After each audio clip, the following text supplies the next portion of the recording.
All right, Krystal, what's on your radar? Well, folks, I've found it. A story that perfectly encapsulates the horror show moment we are living through in America. You ready for this? Portland police guard dumpster face off with residents trying to get discarded food from Fred Meyer. Here are some of the details. Portland, like many parts of the country, has been hit with a winter storm that's caused many to lose power. As a result, Fred Meyer grocery store was apparently tossing thousands of items that were in danger of spoiling thanks to that loss of electricity. Somewhere around a dozen residents showed up at the dumpster trying to retrieve the food for themselves and also for the needy. Store manager called the police, and officers arrived on the scene to guard the dumpster and ensure that the food rot rather than being eaten by hungry citizens, leading to, of course, a truly dystopian situation. Think about all that went into making this moment. A climate crisis exacerbating extreme weather events, a mismanaged pandemic leading to mass unemployment, despair, desperation, a capitalist system that places profit margins above human dignity, a police state that preserves and protects that immoral system.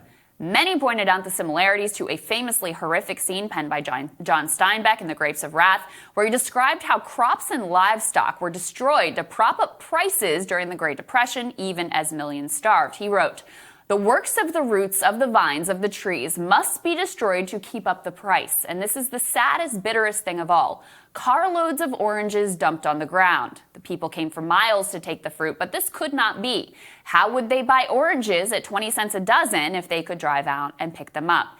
And men with hoses squirt kerosene on the oranges, and they are angry at the crime, angry at the people who have come to take the fruit. 1 million people hungry, needing the fruit, and kerosene sprayed over the Golden Mountains." Whether it's the Great Depression or the pandemic recession or really just any old year, protecting the interests of capital at any cost, property over people, it's just the American way, I guess. Really, the entire country is based around the sacred principle of protecting the dumpster. This is a wealthy nation, more than enough riches to guarantee everyone the basics of human dignity: healthy food, shelter, healthcare.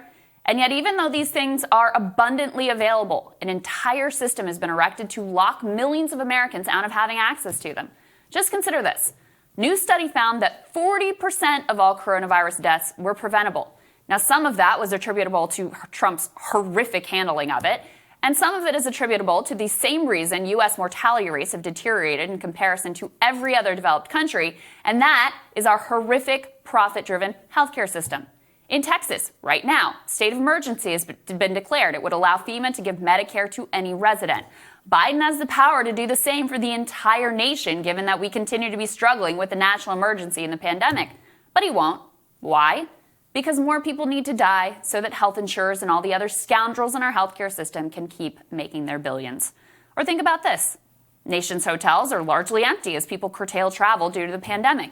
Yet tenants have continued to face eviction and homeless encampments continue to swell in urban landscapes. On college campuses across the country, dorm rooms are completely empty this year as students attend class on Zoom. There is abundant housing stock, plenty sitting vacant. Yet the homeless and the housing insecure are left in the cold because you can't have undesirables decreasing real estate market values and eating into landlord profits. Or here's another dumpster guarding example. We're all just sort of taking for granted that the best we can do on vaccine production is for the makers that have developed working vaccines to max out their own production capacity. But there is actually so much more which could be done. In fact, although Biden promised to use the Defense Production Act to ramp up vaccine distribution, there is no sign that he has actually done that. Trump, of course, was similarly reluctant to use the DPA to fight coronavirus. Here's an incredibly telling line from a New Republic article about exactly this issue. Quote, "The Trump administration used the DPA hundreds of thousands of times to fund defense projects quickly, but Trump was loath to use it to address the coronavirus crisis. So DPA to juice the war machine, not a problem. DPA to save lives, not so fast." There's even more Biden could do, though, that would help the U.S. and help the world. He has the power to compel vaccine makers to give up the goods on how those vaccines are made and allow pharmaceutical companies all over the world to produce those life-saving doses.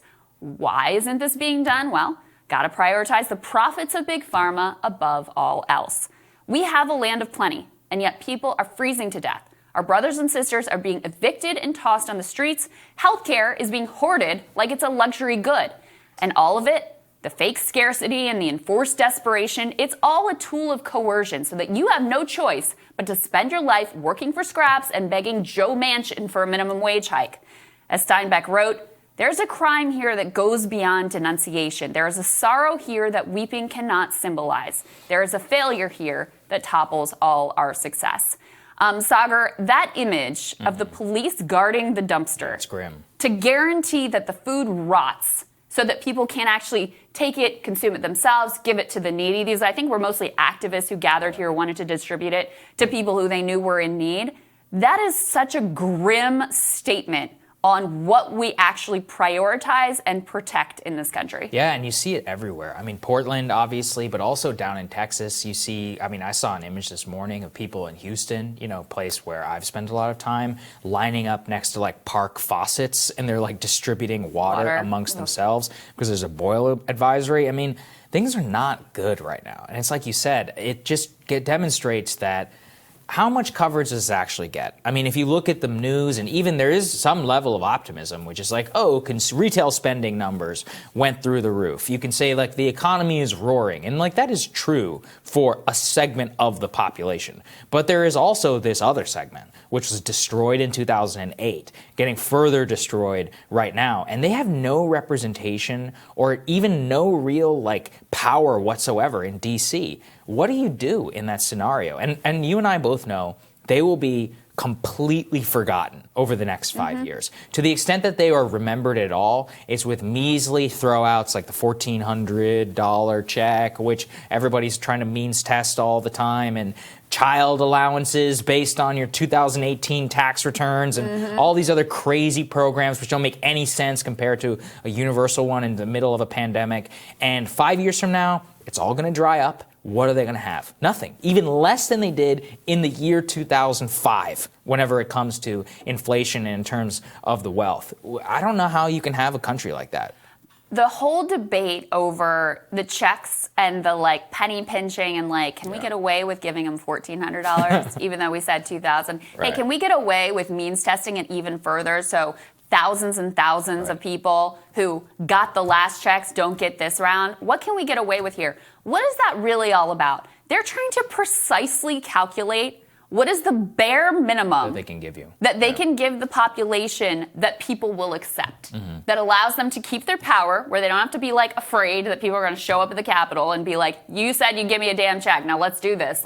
The system is completely wildly unfair. They're trying to calculate the bare minimum they can get away with giving out to the masses and still keep total control. Yeah. That's ultimately what's going on here. I saw another story yesterday that is just absolutely horrifying and heartbreaking that, again, won't get nearly enough coverage, which is that a new report has come out saying that the Housing and Urban Development Office basically was completely negligent in allowing toxic chemicals and lead and arsenic in the soil of a public housing complex, leading to the lead poisoning of all of these children. It was 30% of the children who lived in this complex were found to have elevated levels of lead.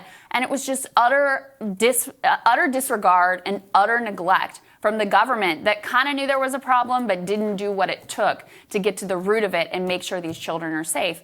It just, again, it shows you what is prioritized, what is protected, what is the actual, top line value in this country, and it's not the human beings here. Well, yeah, and those types of stories replicate themselves across the entire country. And there's so many that you never even hear about and are totally covered up. There's all complicity. And many of the people who live there, work there, etc., they don't want to say anything because they're like, oh, well, they might retaliate against me and kick me out of my house. It's better to just drink this lead rather than it is to be homeless.